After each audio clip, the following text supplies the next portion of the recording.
सरदार पटेल विद्याभवन नाना वराछा सूरत। विषय वाणिज्य व्यवस्था અને સંચાલન ધોરણ 12 ચેપ્ટર નંબર 5 કર્મચારી વ્યવસ્થા। ગયા પીરિયડની વાત કરીએ તો ગયા પીરિયડમાં આપણે ભરતીના આંતરિક અને બાહ્ય પ્રાપ્તિ સ્થાનોની વાત કરી કે ધંધાકીય એકમમાં જ્યારે કર્મચારીની જરૂરિયાત હોય છે ત્યારે કર્મચારી ક્યાંથી મેળવી શકાય અને કઈ રીતે સરળતાથી મેળવી શકાય તેની વિગતે ચર્ચા કરી। હવે આજે આપણે કર્મચારીની પસંદગી, કર્મચારી પ્રાપ્ત કરી લેવાની જે પ્રક્રિયા છે કે કઈ રીતે કે આવેલી અરજીની ચકાસણી કરવી અને ચકાસણી કર્યા બાદ યોગ્ય કર્મચારીની પસંદગી કરવી તો તેને પસંદગી પ્રક્રિયા તરીકે ઓળખવામાં આવે છે। આપણે જાણીએ છીએ કે વર્તમાન પત્ર હોય કે રોજગાર વિનિમય કચેરી હોય કે પછી બઢતી બદલી વગેરે દ્વારા કર્મચારી મેળવી શકાય છે, પણ કર્મચારીને પસંદ કરવાની એક નિશ્ચિત પ્રક્રિયા છે। એ પ્રક્રિયામાંથી પસાર થયા બાદ શ્રેષ્ઠ કર્મચારી પ્રાપ્ત કરી શકાય છે। તો ચાલો આપણે કર્મચારી વ્યવસ્થાની વિગતે ચર્ચા કરીએ। તો સર્વપ્રથમ આપણે કર્મચારી વ્યવસ્થામાં પસંદગી એટલે શું તેની વ્યાખ્યા જોશું। હવે આપણે જાણીએ છીએ કે પસંદગી પ્રક્રિયા એટલે શું।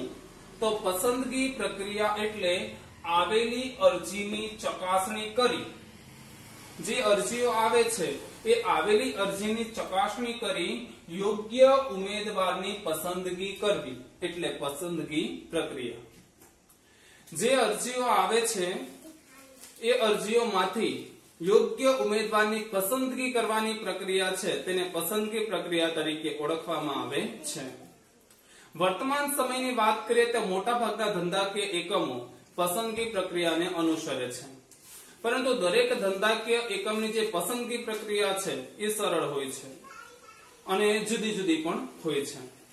દાખલા તરીકે આપણે જોવા જઈએ તો સામાન્ય કર્મચારીની પસંદગી કરવી હોય તો પસંદગી પ્રક્રિયા ટૂંકી હોય છે, પરંતુ અધિકારીની પસંદગી કરવી હોય તો પસંદગી પ્રક્રિયા વિસ્તૃત હોય છે। વર્તમાન સમયની વાત કરીએ તો વર્તમાન સમયમાં શ્રેષ્ઠ કર્મચારી મેળવવા માટે વિભિન્ન ધંધાકીય એકમો છે તેઓ વિવિધ પ્રકારની ધંધાકીય કસોટી પણ લે છે અને તેના દ્વારા કર્મચારીની પસંદગી કરે છે। તો આવો આપણે પસંદગી પ્રક્રિયાની ફરી પાછી એક સરળ અને સમજૂતી મેળવીએ। તો પસંદગી પ્રક્રિયા એટલે કે આવેલી અરજીઓની ચકાસણી કરી યોગ્ય ઉમેદવારની પસંદગી કરવી તેને પસંદગી પ્રક્રિયા તરીકે ઓળખવામાં આવે છે। હવે પસંદગી પ્રક્રિયામાં સર્વપ્રથમ શું કરવામાં આવે તો પસંદગી પ્રક્રિયામાં સર્વપ્રથમ આવકાર અને પ્રાથમિક મુલાકાત। હવે શું કરવામાં આવે છે તો સર્વપ્રથમ તો જે વ્યક્તિ એ કર્મચારી તરીકે એકમમાં કામ કરવા ઈચ્છતો હોય તો એવા કર્મચારીઓને સર્વપ્રથમ આવકારવામાં આવે છે। કર્મચારીને આવકાર્યા બાદ એની સામાન્ય પૂછપરછ કરવામાં આવે છે અને સામાન્ય પૂછપરછ કર્યા બાદ જો ઉમેદવાર યોગ્ય લાગે તો તેને ભરતી અધિકારી પાસે મોકલવામાં આવે છે। તો સર્વપ્રથમ આવકાર અને પ્રાથમિક મુલાકાત। તો સર્વપ્રથમ શું કે જે ઉમેદવાર હોય છે એ ઉમેદવારને સર્વપ્રથમ આવકાર આપવામાં આવે છે, ત્યારબાદ આવકાર આપ્યા બાદ ઉમેદવારની એક સામાન્ય પૂછપરછ કરવામાં આવે છે। પૂછપરછ થઈ ગયા બાદ તેને ભરતી અધિકારી પાસે મોકલી દેવામાં આવે છે। હવે ભરતી અધિકારી પાસે મોકલ્યા બાદ ભરતી અધિકારી તેની પાસે માહિતી મેળવે છે અને માહિતી મેળવ્યા બાદ જો ઉમેદવાર યોગ્ય લાગે તો ઉમેદવારને ભરતી માટે અરજી ફોર્મ આપવામાં આવે છે એટલે કે અરજી પત્રક આપવામાં આવે છે। તો આ રીતે સર્વપ્રથમ જે ઉમેદવાર આવે છે એ ઉમેદવારને સર્વપ્રથમ આવકાર આપવામાં આવે છે। આવકાર આપ્યા બાદ ઉમેદવારની સામાન્ય પૂછપરછ કરવામાં આવે છે। જો ઉમેદવાર યોગ્ય લાગે તો તેને ભરતી અધિકારી પાસે મોકલવામાં આવે છે। ભરતી અધિકારી તેની પાસેથી માહિતી મેળવે છે અને ભરતી અધિકારીને જો ઉમેદવાર યોગ્ય લાગે તો તેને અરજી પત્રક આપવામાં આવે છે। હવે અરજી પત્રક આપવામાં આવશે, હેતુ શું છે આ આવકાર અને પ્રાથમિક મુલાકાતનો હેતુ શું છે તો એના બે હેતુ છે। પહેલું તો અયોગ્ય ઉમેદવારને શરૂઆતથી જ આગળ વધતા અટકાવી દેવા, કે જે ઉમેદવાર ભરતી માટે યોગ્ય નથી તો તેવા ઉમેદવારને શરૂઆતથી જ આગળ જતા અટકાવી દેવા. અને બીજો ઉદ્દેશ્ય એ છે કે શરૂઆતથી જ જો ઉમેદવાર અયોગ્ય હોય તો તેને આગળ વધતો અટકાવી દેવામાં આવે તો તેના બે ફાયદા થાય છે. એક તો સમય બચે છે અને બીજું કે નાણાંની પણ બચત થાય છે. તો આ રીતે પસંદગી પ્રક્રિયામાં સર્વપ્રથમ આવકાર અને ત્યારબાદ પ્રાથમિક મુલાકાતનો સમાવેશ થાય છે. હવે આવકાર આપી દેવામાં આવ્યો, પ્રાથમિક મુલાકાત લઈ લેવામાં આવી, ત્યારબાદ જે ઉમેદવાર યોગ્ય લાગે છે તેને અરજી પત્રક આપીને આગળ મોકલવામાં આવે છે. અને ત્યારબાદ આવે છે અરજી પત્રક સ્વીકારવું અને અરજી પત્રકની ચકાસણી કરવી. હવે ઉમેદવારને અરજી પત્રક આપવામાં આવે છે. અરજી દ્વારા ઉમેદવારની શૈક્ષણિક લાયકાત. હવે ઉમેદવારને અરજી પત્રક આપવામાં આવે એટલે ઉમેદવાર અરજી પત્રક ભરશે.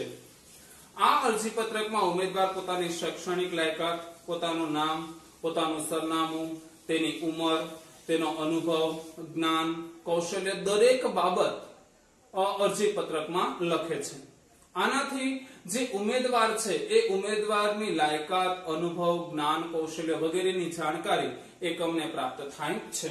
એટલે સર્વપ્રથમ તો શું કે અરજી દ્વારા ઉમેદવારની શૈક્ષણિક લાયકાત, અનુભવ, જ્ઞાન, કૌશલ્ય વગેરેની જાણકારી મળે છે.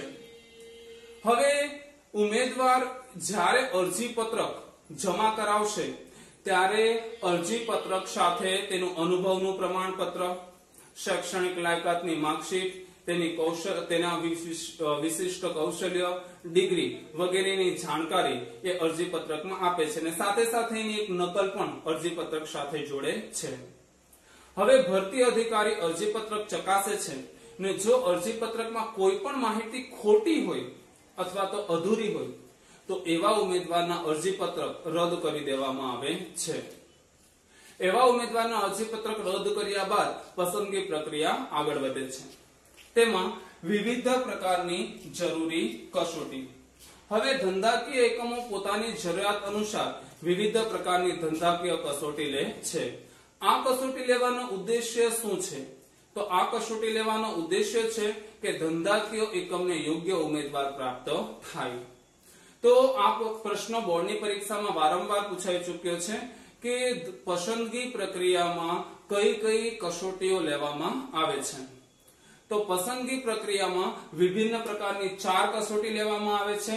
તેમાં સર્વપ્રથમ આવે છે બુદ્ધિ કસોટી, ત્યારબાદ આવે છે અભિરુચિ કસોટી, ત્યારબાદ આવે છે ધંધાકીય કસોટી અને ત્યારબાદ આવે છે મનોવૈજ્ઞાનિક કસોટી.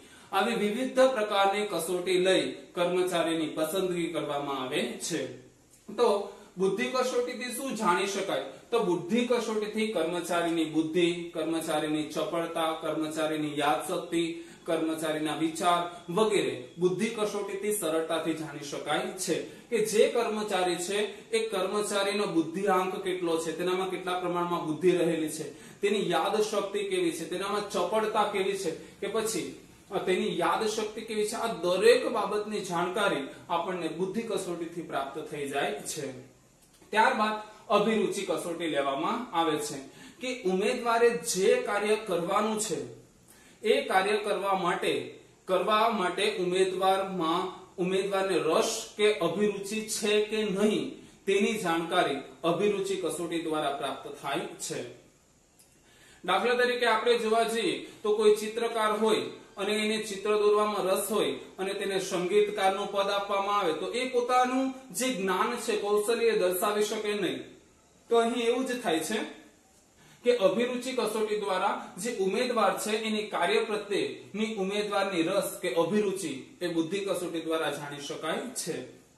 ત્યારબાદ આપણે જોવા જઈએ તો ધંધાકીય કસોટી. ધંધાકીય કસોટી દ્વારા કર્મચારીએ એકમમાં જે કાર્ય કરવાનું છે એ કાર્ય કરવા માટે ઉમેદવાર પાસે આવડત છે કે નહીં તેની જાણકારી આપણને ધંધાકીય કસોટી દ્વારા પ્રાપ્ત થાય છે. કે ઉમેદવારે જે કાર્ય કરવાનું હોય, જે વિભાગમાં કાર્ય કરવાનું હોય, જે ક્ષેત્રમાં કામ કરવાનું હોય તે કાર્ય કરવા માટે ઉમેદવારમાં આવડત છે કે નહીં, જ્ઞાન છે કે નહીં તેની માહિતી આપણને ધંધાકીય કસોટી દ્વારા પ્રાપ્ત થાય છે.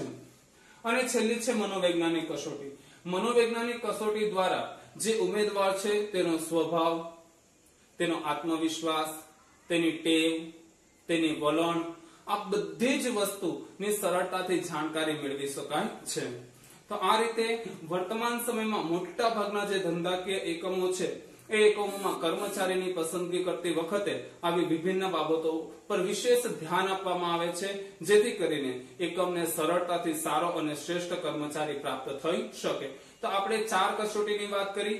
એમાં સર્વપ્રથમ કઈ કસોટી? તો સર્વપ્રથમ બુદ્ધિ કસોટી આવે છે. ત્યારબાદ અભિરુચિ કસોટીની વાત કરી. ત્યારબાદ આપણે જોઈએ તો મનોવૈજ્ઞાનિક કસોટીની વાત કરી અને ત્યારબાદ આપણે ધંધાકીય કસોટીની વાત કરી. હવે આપણે પસંદગી પ્રક્રિયાને આગળ લઈ જઈએ તો પસંદગી પ્રક્રિયામાં ચોથું સ્થાન છે રૂબરૂ મુલાકાત. હવે જે ઉમેદવાર ધંધાકીય કસોટી સફળતાપૂર્વક પાર પાડે છે એવા ઉમેદવારોને રૂબરૂ મુલાકાત માટે બોલાવવામાં આવે છે. રૂબરૂ મુલાકાતમાં ઉમેદવાર સાથે વિવિધ પ્રકારની જે ક્ષેત્રમાં કામ કરવાનું છે તે ક્ષેત્ર વિશે વિવિધ પ્રકારની પ્રશ્નોત્તરી કરવામાં આવે છે અને આ પ્રશ્નોત્તરી કરવા માટે એક સ્પેશિયલ સમિતિની નિમણૂક કરવામાં આવે છે, જેમાં વિભિન્ન અધિકારીઓનો સમાવેશ થાય છે. રૂબરૂ મુલાકાત વખતે જ્યારે પણ પ્રશ્નોત્તરી કરવામાં આવે ત્યારે એક બાબતનું ખાસ ધ્યાન રાખવું કે વિષયાંતર થાય નહીં. જો વિષયાંતર થશે તો જે ઉમેદવાર છે એ ગૂંચવાઈ જશે. આથી ખાસ ધ્યાન રાખવું કે રૂબરૂ મુલાકાત વખતે જે કર્મચારી રૂબરૂ મુલાકાત માટે આવે છે તો વિષયનું વિષયાંતર થવું જોઈએ નહીં. તો આપણે રૂબરૂ મુલાકાતની વાત કરીએ તો રૂબરૂ મુલાકાત માટે પસંદગી સમિતિની રચના કરવામાં આવે છે કે જે ઉમેદવાર એ કસોટી પાસ કરી છે તેવા ઉમેદવારની ભરતી કરવા માટે પસંદગી સમિતિની નિમણૂક કરવામાં આવે છે. હવે પસંદગી સમિતિમાં વિવિધ નિષ્ણાંત, ત્યારબાદ આપણે વાત કરીએ તો સંચાલનના પ્રતિનિધિઓ, ત્યારબાદ આપણે જોઈએ તો વિભાગીય અધિકારી અને કર્મચારી વિભાગના અધિકારીઓનો સમાવેશ થાય છે. ઉમેદવારની પસંદગી કરવા માટે પસંદગી સમિતિની નિમણૂક કરવામાં આવે છે અને આ પસંદગી સમિતિમાં વિવિધ નિષ્ણાંત, સંચાલક પ્રતિનિધિ, વિભાગીય અને કર્મચારી વિભાગના વડાનો સમાવેશ થાય છે. હવે જે પોસ્ટ માટે, જે જગ્યા માટે કર્મચારીની ભરતી કરવાની હોય તો તેના વિશે કાર્યને અનુરૂપ પ્રશ્નોત્તરી કરવામાં આવે છે. આ પ્રશ્નોત્તરી કરતી વખતે એક બાબતનું ખાસ ધ્યાન રાખવું કે વિષયાંતર થવું જોઈએ નહીં. ત્યારબાદ રૂબરૂ મુલાકાતમાં જે કર્મચારી છે એ કર્મચારીની નોકરીની શરતો અને મહેનતાણાની સ્પષ્ટતા કરી દેવામાં આવે છે, જેથી ઉમેદવાર એ એકમની મોટા ભાગની જે જાણકારી છે એ સરળતાથી પ્રાપ્ત કરી લે છે. હવે રૂબરૂ મુલાકાત થઈ ગઈ, ત્યારબાદ શું કરવામાં આવે છે તો ભૂતકાળની કારકિર્દીની તપાસ. કે ઉમેદવાર વર્તમાન સમયમાં જે ધંધાકીય એકમમાં નોકરી કરવા ઈચ્છે છે પરંતુ તે અગાઉ એ જે ધંધાકીય એકમમાં નોકરી કરતો હતો અને જે ધંધાકીય એકમમાંથી નોકરી છોડીને આવે છે તો એ ધંધાકીય એકમનો સંપર્ક સાધીને ખાનગી રીતે ઉમેદવારના ભૂતકાળની તપાસ કરવામાં આવે છે. જો ઉમેદવાર પાસેથી માહિતી મેળવ્યા બાદ, ઉમેદવારનું ભૂતકાળ તપાસ્યા બાદ જો બંનેમાં સમાનતા દર્શાય તો પછી ઉમેદવારને અગાઉની પ્રક્રિયામાં મોકલવામાં આવે છે અને ઉમેદવારે આપેલી માહિતી અને અગાઉ જ્યાં કામ કરતો હતો ત્યાંથી પ્રાપ્ત થયેલી માહિતીમાં વિસંવાદિતતા સર્જાય, એટલે કે વિરોધાભાસ જોવા મળે તો ઉમેદવારને ત્યાં જ રોકી દેવામાં આવે છે, અગાઉની પ્રક્રિયામાં મોકલવામાં આવતો નથી. તો ભૂતકાળની કારકિર્દીની તપાસ કે ઉમેદવાર હાલ જ્યાં કામ કરે છે અને ભૂતકાળમાં જ્યાં કામ કરતો હતો ત્યાંથી તેની ભૂતકાળની કારકિર્દીની એક ખાનગી રીતે, ગુપ્ત રીતે તપાસ કરવામાં આવે છે, જેનો ખ્યાલ ઉમેદવારને પણ હોતો નથી. હવે ઉમેદવારે જે માહિતી આપી તે અને ઉમેદવારની ગુપ્ત રીતે જે માહિતી મેળવવામાં આવી તે, આ બંને માહિતીની સરખામણી કરવામાં આવે છે. જો બંને માહિતી સાચી હોય, બંને માહિતીમાં સમાનતા હોય તો ઉમેદવારને પસંદગી પ્રક્રિયામાં આગળ લઈ જવામાં આવે છે અને જો બંને માહિતીમાં વિસંવાદિતતા સર્જાય, વિરોધાભાસ જોવા મળે તો ઉમેદવારને પસંદગી પ્રક્રિયામાં ત્યાં સ્થગિત કરી દેવામાં આવે છે. હવે ઉમેદવારની ભૂતકાળની તપાસ પણ થઈ ગઈ. હવે શું તો પ્રાથમિક પસંદગી. હવે રૂબરૂ મુલાકાત થઈ ગઈ અને ભૂતકાળની કારકિર્દીની તપાસ થઈ ગઈ, ત્યારબાદ શું કરવામાં આવે છે? તો ત્યારબાદ પસંદગી યાદી તૈયાર કરવામાં આવે છે અને પસંદગી યાદીમાં જરૂરિયાત કરતા વધુ ઉમેદવારની પસંદગી કરવામાં આવે છે. દાખલા તરીકે 100 ઉમેદવારની જરૂર હોય તો 100 કરતા વધુ ઉમેદવારની પસંદગી યાદી તૈયાર કરવામાં આવે છે. તો પ્રાથમિક પસંદગી યાદી બનાવવામાં આવે છે. હવે રૂબરૂ મુલાકાત થઈ ગઈ, ત્યારબાદ આપણે જોઈએ તો ભૂતકાળની કારકિર્દીની તપાસ થઈ ગઈ, ત્યારબાદ શું કરવામાં આવે? તો ત્યારબાદ ઉમેદવારોની પસંદગી યાદી બનાવવામાં આવે છે અને આ પસંદગી યાદીમાં જરૂરિયાત કરતા વધુ ઉમેદવારોની પસંદગી કરવામાં આવે છે. જેને જરૂરિયાત કરતા વધુના જે ઉમેદવારો છે તેઓ ભવિષ્યમાં કર્મચારી મેળવવા માટે ભવિષ્યમાં કામ આવી શકે છે. હવે પ્રાથમિક પસંદગી યાદી તૈયાર થઈ ગયા બાદ તબીબી તપાસ. હવે જેટલા ઉમેદવારોની ધંધાકીય એકમને જેટલા ઉમેદવારની જરૂર છે તેટલા ઉમેદવારોની શારીરિક તપાસ કરવામાં આવે છે. શારીરિક તપાસ શા માટે કરવામાં આવે છે? તો તેના માટે કારણ જવાબદાર છે કે જે ઉમેદવારની પસંદગી કરવામાં આવે છે તે ઉમેદવાર કોઈ બીમારીથી પીડાતો નથી કે પછી તેને કોઈ ગંભીર માંદગી નથી કે તેની કોઈ શારીરિક તકલીફ નથી, તેની જાણકારી મેળવવા માટે ઉમેદવારની શારીરિક તપાસ કરવામાં આવે છે.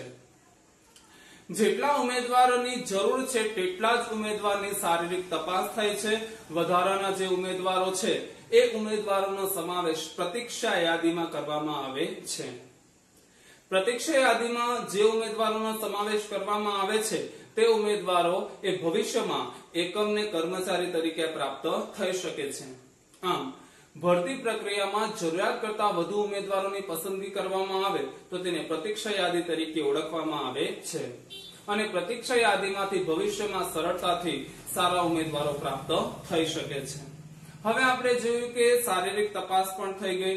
હવે શારીરિક તપાસની આગળ જઈએ તો શું કરવામાં આવે છે? તો નિમણૂક પત્ર આપવામાં આવે છે કર્મચારીને. હવે કર્મચારીને જે નિમણૂક પત્ર આપવામાં આવે છે એ નિમણૂક પત્રમાં કર્મચારીને બધી જ માહિતી આપવામાં આવેલી હોય છે. કર્મચારીએ કયા સ્થળે કામ કરવાનું છે, કર્મચારીએ કયું કામ કરવાનું છે કે સાથે સાથે કઈ જગ્યા પર કામ કરવાનું છે, કર્મચારી પાસે કેટલી સત્તા રહેલી છે, કર્મચારીની કેટલી ફરજો છે, આ બધી જ માહિતી નિમણૂક પત્રમાં આપી દેવામાં આવે છે અને આ માહિતી સરળતાથી કર્મચારી પ્રાપ્ત કરી શકે છે. ત્યારબાદ નિમણૂક પત્ર આપ્યા બાદ વર્તમાન સમયમાં એક નવી વ્યવસ્થા અસ્તિત્વમાં આવી છે અને એ આપણો 9મો મુદ્દો છે, એકમ પરિચય. જે ઉમેદવારની પસંદગી કરવામાં આવે છે એ ઉમેદવારનો ધંધાકીય એકમ છે એમાં એકમ પરિચય આપવામાં આવે છે.